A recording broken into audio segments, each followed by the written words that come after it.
viendo cosas fundamentales, sustanciales, y recuerden que nosotros los sistemas no los profundizamos mucho porque profundizamos lo que es anatomía de cuello y de cabeza, ¿ya? Y la bucodentaria.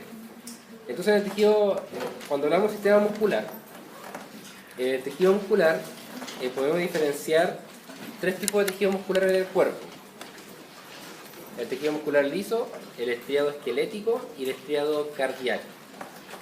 Eso es lo primero que usted tiene que comprender. Tres tipos de tejido muscular.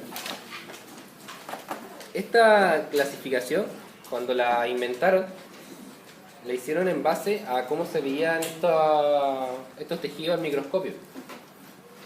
Por eso el estriado se ve como que tiene estrías y el liso se ve como que no tiene estrías, se llama liso. Ahora bien, van a tener, además de sus diferencias morfológicas a nivel histológico, o sea, a nivel microscópico, también van a tener diferencias en cuanto a las funciones que pueden realizar. Deben comprender que el tejido muscular, el fin último de una célula muscular es contraerse. Esa es la finalidad que tiene. Lo único que tiene que hacer es contraerse, nada más. Esa célula no hace absolutamente nada más que contraerse, es su finalidad última. O sea, hace otras cosas, ¿ya? Pero principalmente su finalidad es contraerse. Así como la neurona tiene la finalidad de transmitir el impulso nervioso, esta tiene la finalidad de contraerse, o sea, de reducir su extensión para generar posteriormente algún evento fisiológico que vamos más adelante, como son la contracción muscular y otros más. Entonces, esta célula, como tiene solamente la función de contraerse, su contenido celular, o sea, su contenido interno, va a ser un contenido que favorezca la contracción, ¿ya? Por ejemplo, esta célula no va a tener muchos lisosomas, ¿ya? No tiene sentido tener muchos lisosomas, ¿ya? Como sí tiene mucho sentido que el miocito tenga, o sea, que el monocito tenga muchos lisosomas, porque el monocito va a degradar cosas y va como una célula macrófaga. Eso para que vayan comprendiendo, ¿ya? Para que vayan haciéndose una idea de la finalidad de esta célula.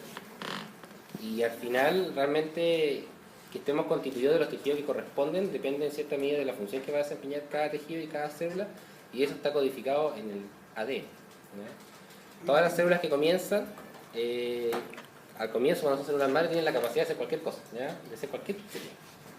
Pero la seguidilla de eventos intracelulares y extracelulares que desencadenan cierta expresión de segmentos del DNA genera que se transformen en una célula ósea, en una muscular o qué sé yo. Entonces, volviendo, tenemos tejido muscular liso, estriado cardíaco y estriado esquelético. El tejido muscular liso lo vamos a encontrar en los órganos, o mejor dicho, en las vísceras, ¿ya? Como por ejemplo el esófago, como por ejemplo la vejiga. Y tiene la particularidad, estas células, o este tejido, mejor dicho, muscular liso, tiene una gran capacidad contráctil, ¿ya? Se pueden contraer, pero se van a contraer mucho menos que el tejido muscular estriado esquelético. Y al igual que lo mismo pasa con el tejido muscular cardíaco, estriado. Estos dos son muy similares, pero presentan unas pequeñas diferencias que las van a ver en histología. Ya no tenemos que profundizar acá, no tiene ningún sentido, porque después en el segundo semestre ustedes ven todo lo que corresponde a esos tejidos, ¿ya? Solamente entender que se llama tejido muscular estriado cardíaco. Ahí tenemos las histologías, que no se ven muy bien, en el computador se ven bastante bien, se ve bastante claro, pero acá no se ve muy bien, ¿ya? Y a modo de... ¿qué puedo hablar de esto? Básicamente, si se dan cuenta, esta célula como que tiene como unas fibras, como que tiene como unos cordones bien largos, ¿ya? Esta célula muscular tiene la particularidad de ser muy larga. Es una célula extremadamente larga, porque tiene que tener la capacidad de contraerse. No es como la célula, por ejemplo, la neurona, que es pequeñita. Esta es larga, es muy larga, extremadamente larga. Que lo vamos a ver más adelante en la constitución, cuando hagamos un corte como de tejido muscular, que puedan ustedes analizar cómo se compone. El tejido muscular, aproximadamente el 40-50% del peso corporal, ¿ya? En una persona de constitución normal, ¿ya? Que hace deporte para mantenerse sano, ¿ya? No una persona, no una atleta de alto rendimiento. Obviamente este porcentaje aumenta un poco más. Va a tener ciertas características este tejido muscular, como es la excitabilidad o irritabilidad. conductividad, contractibilidad, elasticidad y el tono muscular. La excitabilidad es la capacidad de este tejido muscular o estas células musculares de poder ser excitadas por un impulso eléctrico. ¿Ya? Está el tejido muscular y llega un impulso eléctrico. O sea, que tengan la capacidad de excitarse por eso se llama excitabilidad. Que puedan conducir este impulso eléctrico por sus mismas, a través de sus mismas células, o que lo puedan recibir, mejor dicho, es conductividad. La capacidad contráctil obviamente es la capacidad de contraerse, no, la misma palabra explica lo que significa. Y además de contraerse tienen la capacidad de elástica, porque obviamente una vez contraídas tienen que tener la capacidad de volver a su sitio de partida, ¿ya? Y el tono muscular es quizá uno de los conceptos más difíciles de entender, es cuando el músculo se mantiene contraído, pero no en un tono basal, en un tono, por decirlo de una forma, el músculo, por ejemplo, si mide 2 metros, para poder funcionar, no puede estar totalmente estirado, tiene que siempre tener una contracción mínima, y eso se llama tono basal, ¿ya? Para poder después contraerse un poco más. ¿Ya? Es como, por ejemplo, cuando usted, no sé, por ejemplo, los músculos que sostienen la mandíbula. Estos músculos que sostienen la mandíbula tienen que tener una tonicidad muscular, porque si no tuvieran una tonicidad muscular, estaríamos todos con la boca abierta todo el día, se nos caería. Entonces, como eso no puede pasar, existe una tonicidad que genera una pequeña contracción, que es constante en los músculos, que permite que esté ahí en posición lista para funcionar. ¿Ya? Por ejemplo, la mandíbula siempre está separada de los dientes aproximadamente unos 2-3 milímetros a no más. Y esa es la distancia necesaria para que usted pueda desarrollar los procesos fisiológicos como hablar, como comer, como deglutir, etc. Ese es el tono muscular. Entonces, como les comentaba, la ubicación, el músculo liso va a estar ubicado en órganos como la vejiga, esto es una vejiga, ¿ya? Para que la vayan conociendo. En el esófago, y como se puede ver acá, ¿qué es lo que es esto? ¿Qué parte del cuerpo humano es esto acá? ¿Qué se le ocurre? Un brazo. ¿No? ¿Qué es lo que es esto acá? ¿Qué es lo que es? ¿Se le ocurre qué? ¿Qué cosa? Un recto. Hasta el recto. ¿Se ve la fecha? El recto, la porción final del intestino grueso, que es el cono sigmoideo, y el ano. En esa constitución, en esa pared que tiene el recto, en esa constitución histológica, hay tejido muscular liso. Que en algunos casos, como por ejemplo en la zona del ano, se puede contraer y generar lo que son los esfínteres, ¿ya? Que es como el mayor engrosamiento del tejido muscular liso que permite que uno lo pueda contraer, ¿ya? O que se contraiga de forma involuntaria también, ¿ya? Que son pequeñas como puertas que se generan. Después más adelante vamos a ver lo que son los esfínteres, está el esfínter cardia, el píloro y un montón más. Disculpen. Y el músculo estriado esquelético, que es el que conocemos con mayor propiedad, que es el que genera el movimiento de los segmentos corporales. Por ejemplo, el bíceps, el tríceps, el cuádriceps, el sóleo, estos son músculos pectorales. Estos son músculos van a tender a generar movimiento de segmentos corporales. Como por ejemplo, llevar mi antebrazo hacia mi brazo. Cuando yo hago eso, estoy usando el bíceps, se está contrayendo el bíceps. El estriado esquelético. Ahora, yo no sé si dije a usted a otro curso, no me acuerdo, pero deben recordar que el músculo estriado esquelético no solamente va a movilizar no va a acercar segmentos óseos solamente, puede acercar un segmento óseo o también puede una parte de este músculo insertarse en la piel, una parte en hueso y otra parte va a la piel. Entonces como tenemos una parte que va al hueso y a la piel, yo puedo por ejemplo generar gestos como en la cara. Y ahí son los famosos músculos de la mímica, ¿ya? Que también es estriado esquelético, pero no termina en hueso, termina en piel. Las funciones: movimiento, protección, conservación de la postura, producción de calor, mantención de la temperatura, no sé por qué sale eso, ligamento activo de la articulación.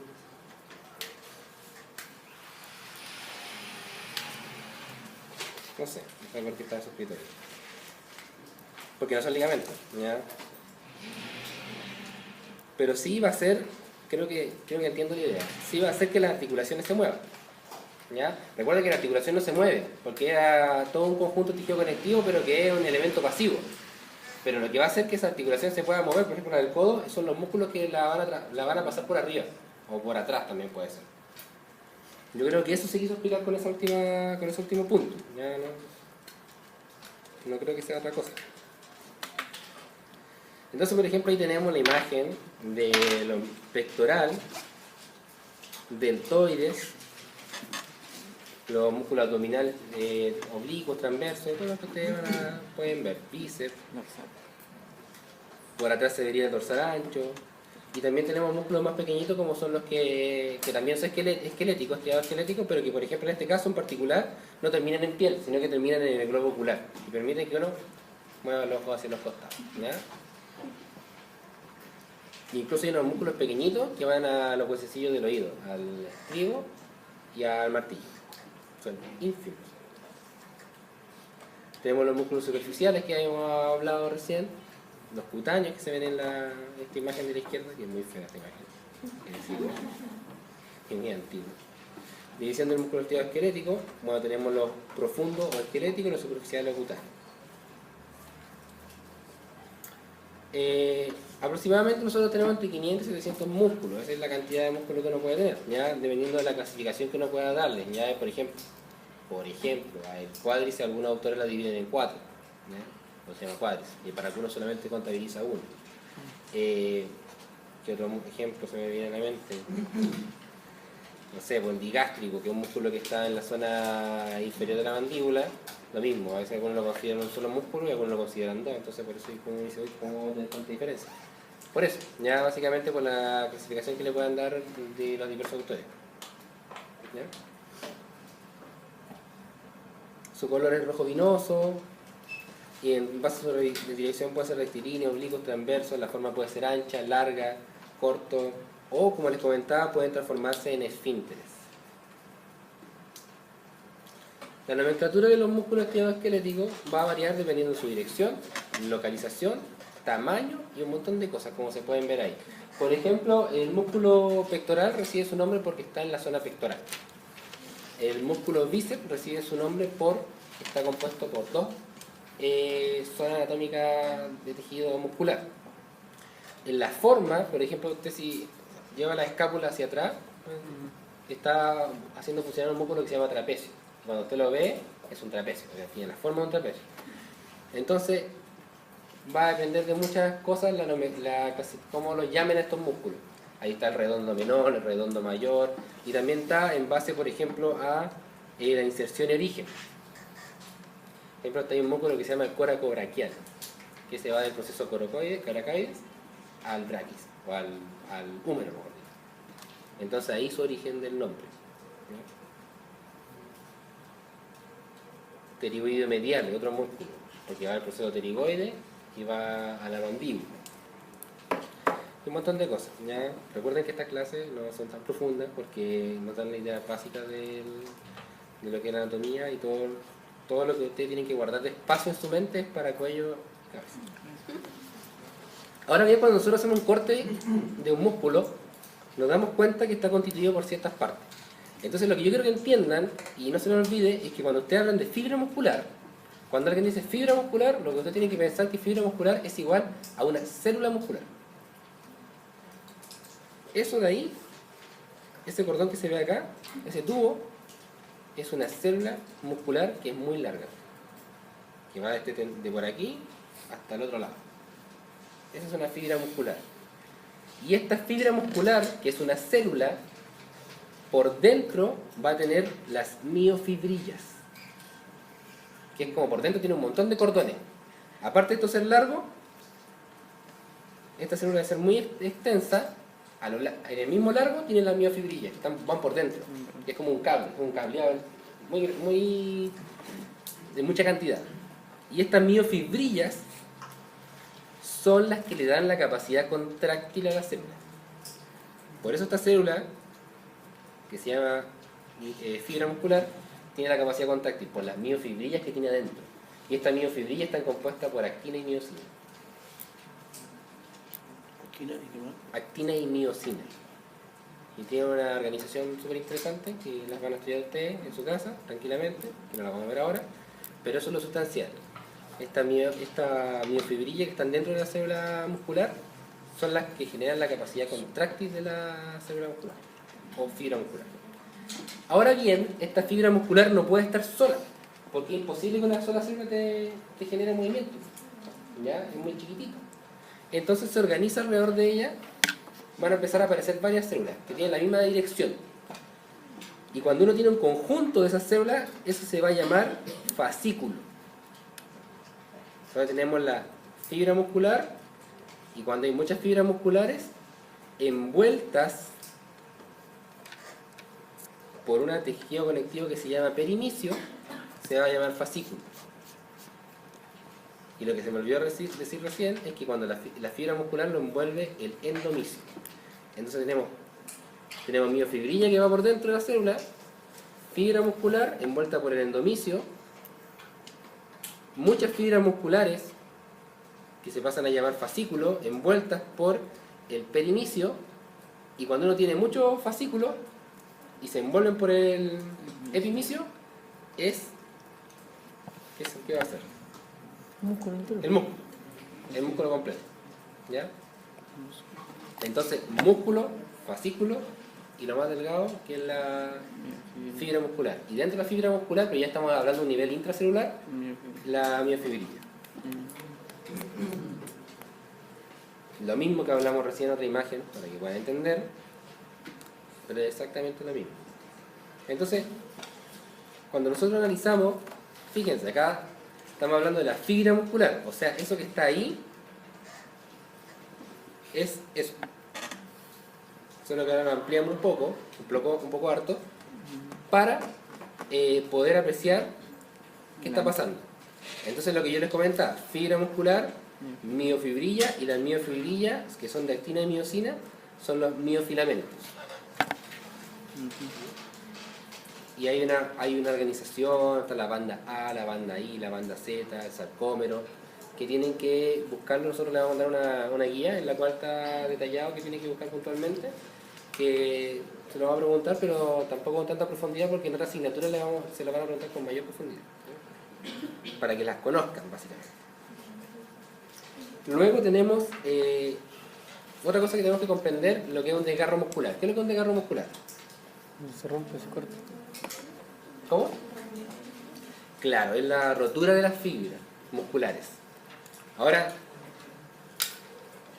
el desgarro muscular es cuando el músculo, por alguna fuerza que ustedes están realizando, obviamente que no es normal o está sobreexigido, se rompe. Esa miofibrilla que estamos hablando, esa fibra muscular se rompe, esa célula se parte en dos. Completamente o de forma parcial, pero se parte. Eso es un desgarro, ¿ya? ¿Y qué es lo que es una contractura? ¿Han escuchado? La contractura muscular, un espasmo muscular. Cuando se aprieta. Es lo contrario, es cuando el músculo se contrae y no entra en función. Eso que le da a los futbolistas cuando empiezan a correr y como quedan apretados, generalmente le dan estos músculos, estos de acá, estos de aquí atrásito, porque esos son los que con mayor probabilidad pueden tener contractura muscular. Ahora, ¿qué es lo que es una contractura? Yo quiero que la entiendan. ¿Por qué se genera una contractura? ¿A quién se le ocurre por qué? Desgaste, levantamiento. Obviamente porque Fatiga del... Pero ¿por qué el organismo hará una contractura? Una exigencia muscular, ¿no? Sí, pero Para que al contrario, para que no se corte. Exactamente, lo que dijo el compañero es lo que pasa. El organismo es muy sabio, entonces cuando por ejemplo ese futbolista está corriendo mucho, ida y vuelta al partido, ida y vuelta, está corriendo, no había descansado bien, entonces ese músculo se está contrayendo y relajando, contrayendo, relajando. Pero llega un punto que él con la adrenalina del juego empieza a correr tanto, hay tanta sobrecitación en ese músculo que se empieza a estirar un poco más de lo normal. Entonces cuando el músculo percibe que se está estirando más de lo normal, desencadena un mecanismo protector, que es una contracción, para que no se rompa. Como el músculo no es tonto, no se quiere romper, entonces se aprieta, ¿ya? O sea, el músculo no piensa, ¿ya? Se aprieta para evitar el desgarro. Eso pasa también cuando uno baila todo. ¿Ah? Eso pasa igual cuando uno baila todo, así como que a veces suele pasar. Sí, y pasa en estos músculos porque estos músculos no están acostumbrados a cargas muy grandes. Estos músculos, cuando uno quiere trabajarlos, para la gente que va al gimnasio, estos músculos se trabajan por repetición, no se trabajan por carga. O sea, te puedes hacer 12 series, o sea, 12 repeticiones de 10.000 kilos y no le va a servir para estos músculos. Acá tiene que hacer hartas repeticiones. Este músculo se trabaja por repetición. Y por lo mismo es que tiene mayor posibilidad de sufrir una contractura. ¿Ya? Y tiene que ver con la posición en la cual estamos. Como nosotros somos bípedos, ese músculo no siempre se esfuerza. Y por eso no está como... Es raro que, por ejemplo, tenga una contractura acá. Es más difícil. Siempre da en la zona posterior. También pueden dar, pero lo más probable es que dé por ejercicio, ¿ya? Pero sí pueden ocurrir ese tipo de contracturas por estrés que son clásicas en los músculos masticadores, ¿ya? Si no las mantienen en el tiempo, te generan dolor y mucho dolor. Ahora bien,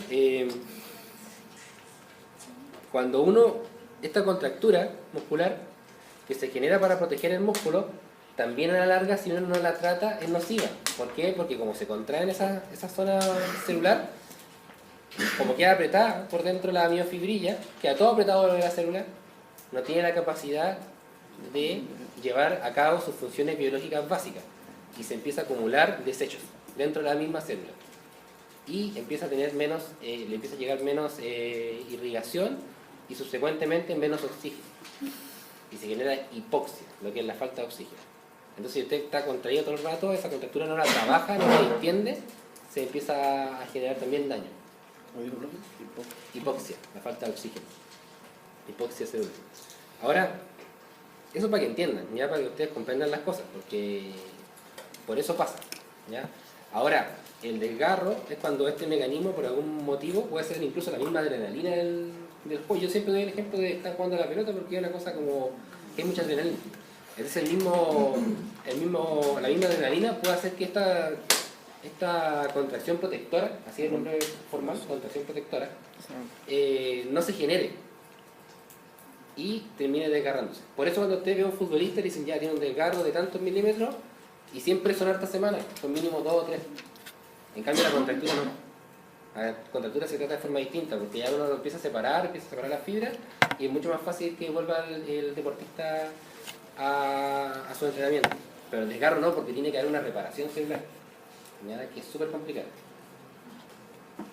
Eso para que vayamos entendiendo cosas cotidianas de la vida, que uno a veces no tiene idea, pero si sabe un poco de anatomía, las puede saber. ¿Y el desgarro se puede provocar por algún golpe o solamente por...? Sí, también se puede provocar por golpe, porque el golpe hace... Pero igual es medio difícil, tiene que ser como bien brusco el golpe.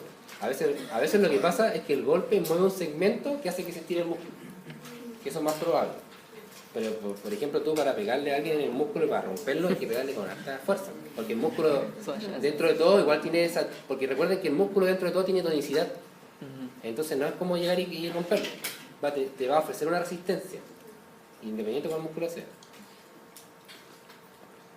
Ahora los músculos van a tener lo que se conoce como inserciones musculares, que son los lugares en los cuales se fija el músculo. Un músculo se fija acá y el otro extremo del músculo en el otro lado. Eso se llama inserciones. ¿Ya? Y como le había comentado, se pueden insertar en hueso, cartílago, cápsula y en un montón de cosas que son elementos rígidos. Ahora, este músculo que se va a insertar lo va a hacer mediante lo que se conoce como el tendón o una aponeurosis de inserción. Son los dos elementos que puede utilizar para insertarse. Entonces, cosas que deben ir recordando. Que tendón, obviamente, no es lo mismo que el ligamento, haciendo el vínculo con la clase anterior, porque el ligamento que hacía... El movimiento protegido es que no es movimiento. Limita el movimiento, eso es concreto, sí. Limita el movimiento, esa es la palabra, así que todos tienen que recordar. Por lo mismo no puede tener ninguna de estas capacidades, no puede tener elasticidad, porque si no, no va a limitar nada, pues como que pongamos un elástico a limitar, no va a limitar nada.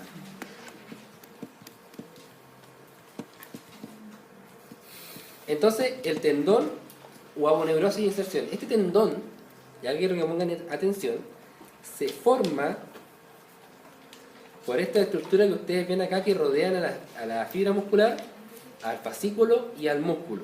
¿Se fijan que había un tejido que lo rodeaba? Que era el endomicio, el perimicio y el epimicio. Ya, esos siguen todos en la misma dirección, se van todos por un lado.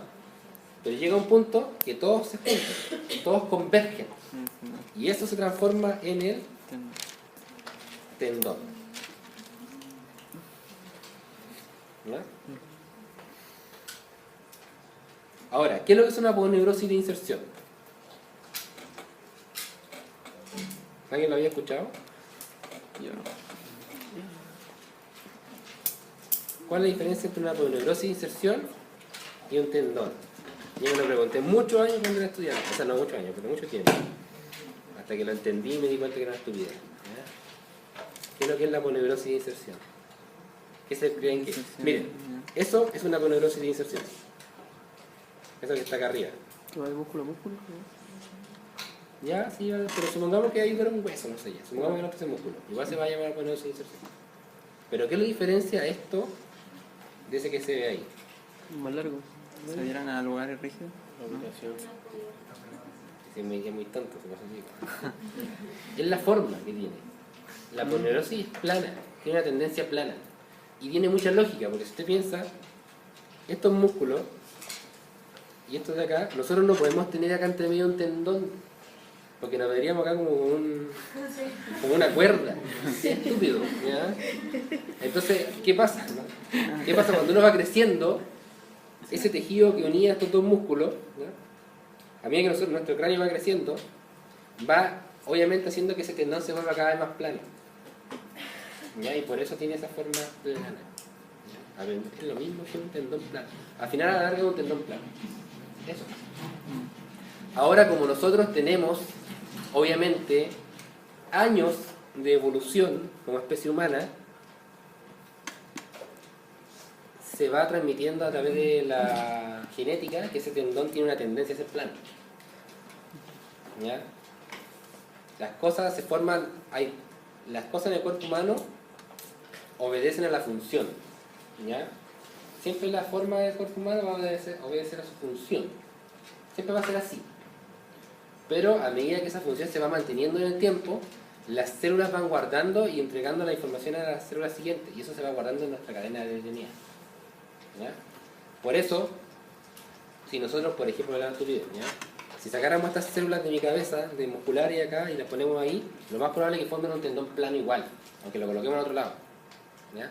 Porque ya tienen años, como evolución humana, tenemos formando un tendón plano acá. Entonces esas células que migran hacia allá, ya saben que tienen que formar un tendón plano. Ahora, por ejemplo, si usted le hiciera, no sé, pues le pusiera unas placas acá a la persona y impidiera que creciera su cráneo para arriba, ya podría formarse un tendón menos plano. Pero recuerden que está el elemento genético que siempre lo va a estar influyendo. ¿Ya? Pero si usted, por ejemplo, a todos los seres humanos les pone una placa acá, entre medio, durante 10.000 años, lo más probable es que tendamos nuevamente a formar un tendón no tan plano. ¿Ya? Eso que me pareciera no tener ninguna importancia para lo que es la comprensión de la anatomía de la cavidad oral, es muy importante. Y de la fosa nasal. Más adelante son unas clases respecto a eso. Creo que la hago yo, doctor Valdín. Entonces, tendón plano, aponeurosis de disección y el tendón común y silvestre que lo vamos a comer. Por ejemplo, ¿eso qué sería? Serían los tendones con tendencia a ser medio planos, pero poquito, así que no son considerados tendones planos. Ya, lo que había comentado yo en el comienzo era que había una inserción muscular, que era donde se unía un músculo a un lado y donde se unía al otro. Y yo quiero que pongan mucha atención, porque vamos a tener lo que es el origen o punto fijo, o la inserción o punto móvil. Y nosotros, para no confundirlo a ustedes, le llamamos inserción de origen e inserción de término. Inserción de origen en la letra A e inserción de término en la letra B. o como está acá, que esto es como lo oficial. Pero tienen que entender que este origen o punto fijo es la zona que menos se mueve o que se genera menos movimiento. Por ejemplo,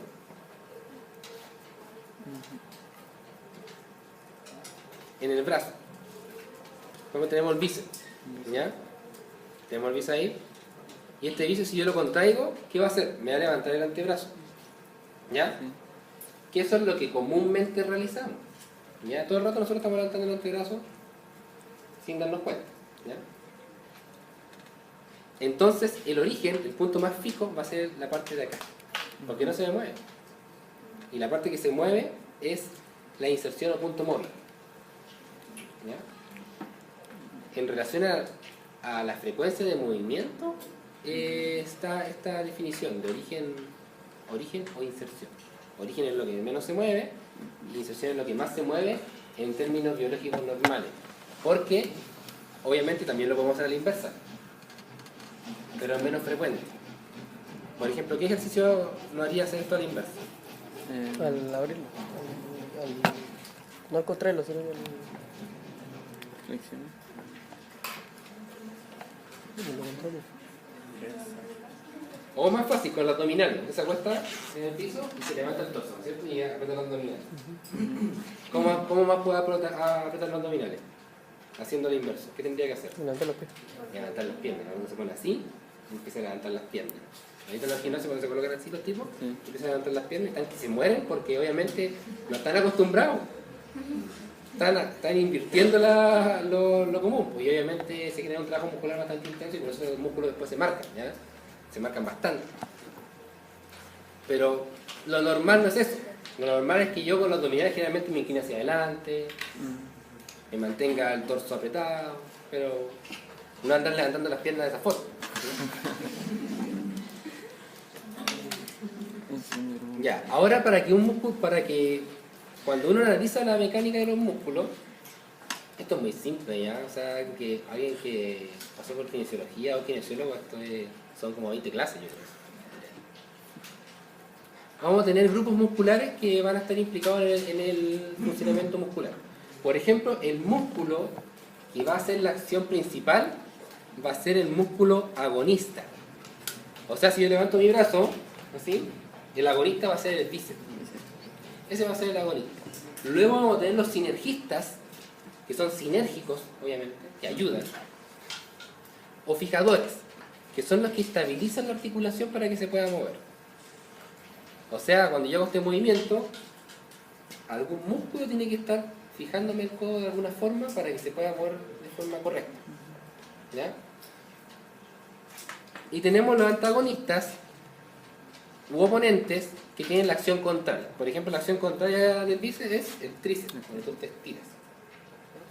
Ahora, ojo con esto, que cuando nosotros hablamos, hay un error muy frecuente que cometen los alumnos, que piensan que, por ejemplo, yo levanto los brazos así, y cuando lo voy levantando, como que el tríceps está muerto, así como que no hace nada. Y eso no es así también, ¿ya? Porque obviamente el tríceps, y esto se va a enredar un poco esto, pero el tríceps igual tiene que tener una leve contracción para ir regulando el movimiento. ¿Ya? Pero no llega a ser un sinergista, porque si tú lo activas completamente hace la contracción contraria.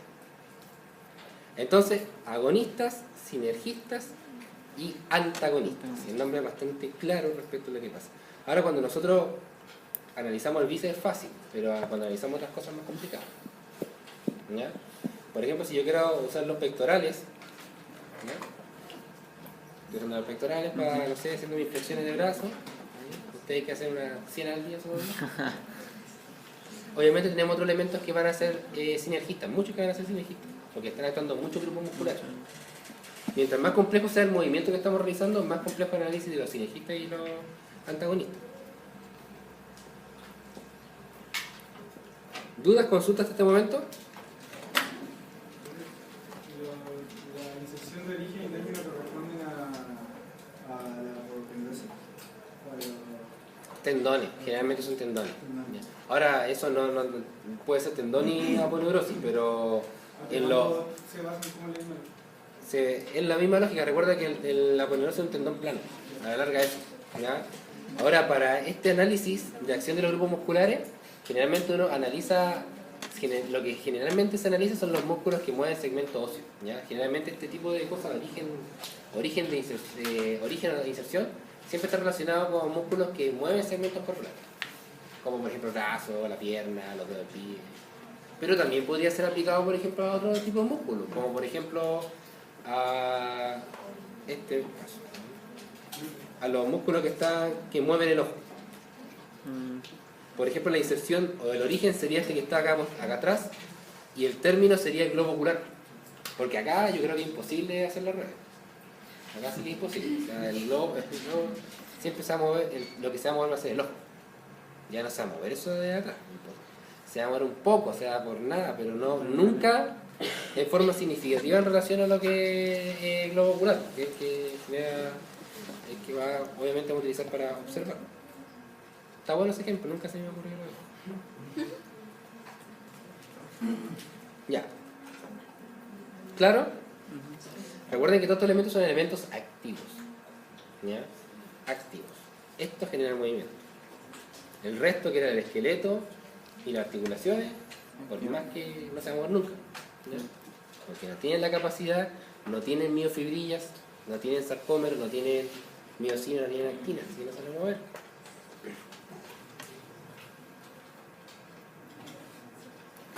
Y finalmente vamos a tener las estructuras que favorecen el movimiento. Vainas sinoviales. Y esto que se llama acá los retináculos.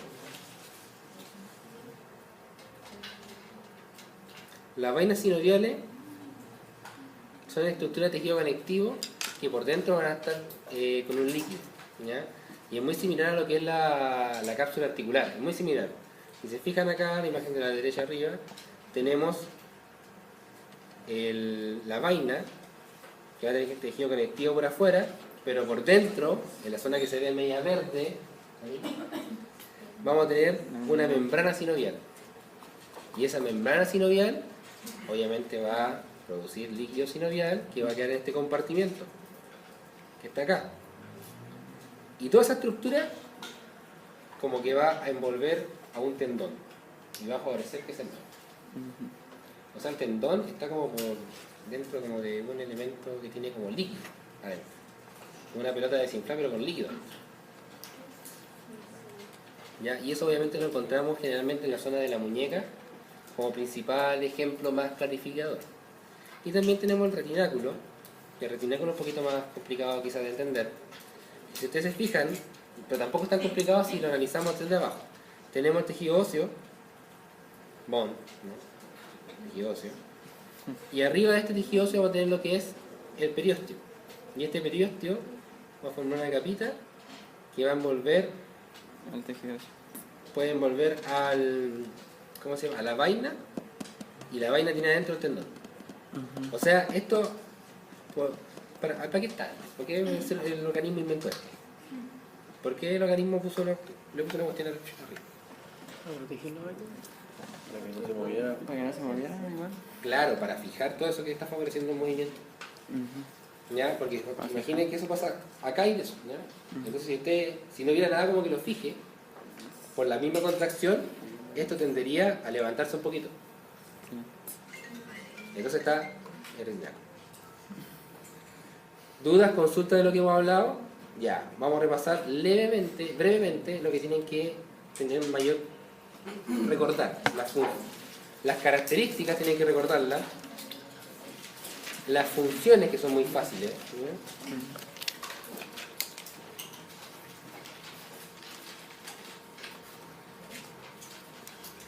Esto también tienen que sí o sí saberlo, porque esto tiene alta posibilidad de preguntarse.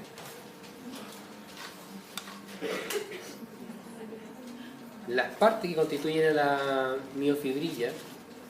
Dijo que le iba a mandar eso, pero no. Sí, se la voy a mandar porque lo desarrollen mejor, pero sí tienen que por lo menos saber que está la banda I, la banda Z y ahí un sarcómero. Aunque no lo entiendan todavía qué es lo que es, saberlo, ¿ya? Porque claro, es como el auto. Ustedes saben lo que hace, no sé, pues a ver... No, es más complicado, pues a ver... La caja de cambio. Claro, ¿saben lo que hace la caja de cambio? Aparte de hacer los cambios. Pero saben que está ahí, saben que cuando están como partiendo tienen que estar en primera. Lo saben, ¿cierto? Nadie va a partir en tercera. Igual se puede decir. ¿Ya? Dejan, pues sí. Tampoco saben lo que hacen, no sé, por fenómeno, que es el fenómeno. Los derrapes. Los derrapes. Para que sea el fenómeno. Para el Porque que ¿viste? sea. Hay muchas cosas que uno usa, pero no las comprende totalmente, pero tiene que saber que existen.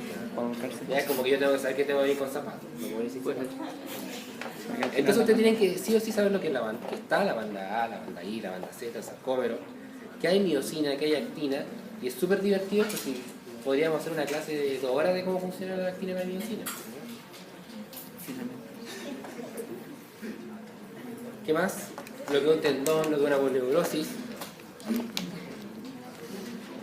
Clave, fundamental, sustancial, perentorio, lo que sepan el origen y la inserción. Y así o sí tienen que saberlo, sí tienen que comprenderlo. Y la acción de los grupos musculares también. Tiene el mismo nivel de importancia. ¿Cuál es la duda? No sé si en la diapositiva anterior. Esos basan solamente, lo estábamos fijando acá, ¿no? Como ejemplo. Hay un ejemplo, no, lo hacen en cualquier lado. En cualquier lado. ¿Por dónde más podría ser eso? Lo del ojo, cuando lo explicó lo del ojo. Del ojo es un buen ejemplo. Ese sería el de inserción.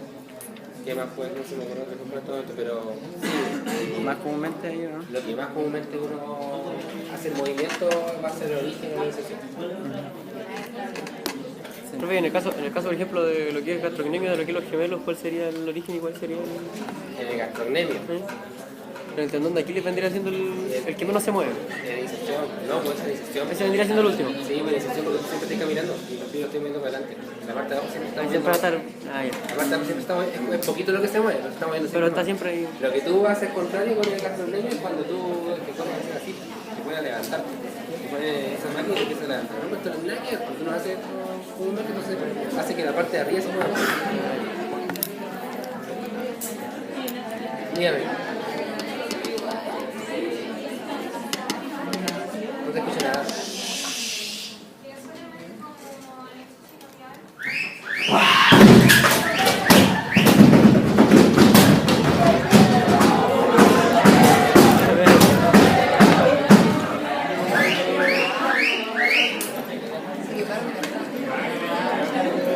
Luego hay que partir.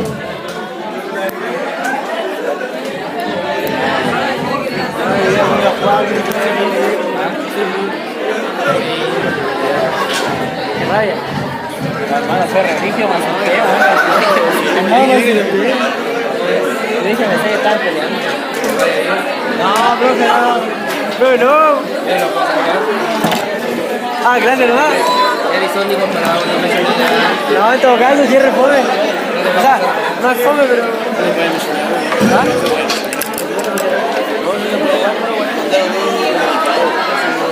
Eso es cuando se pasa con la raya. Es voluntario la buena realidad. No, para mí, oye, para mí que era mentira el partido. Era mentira. Ay, no.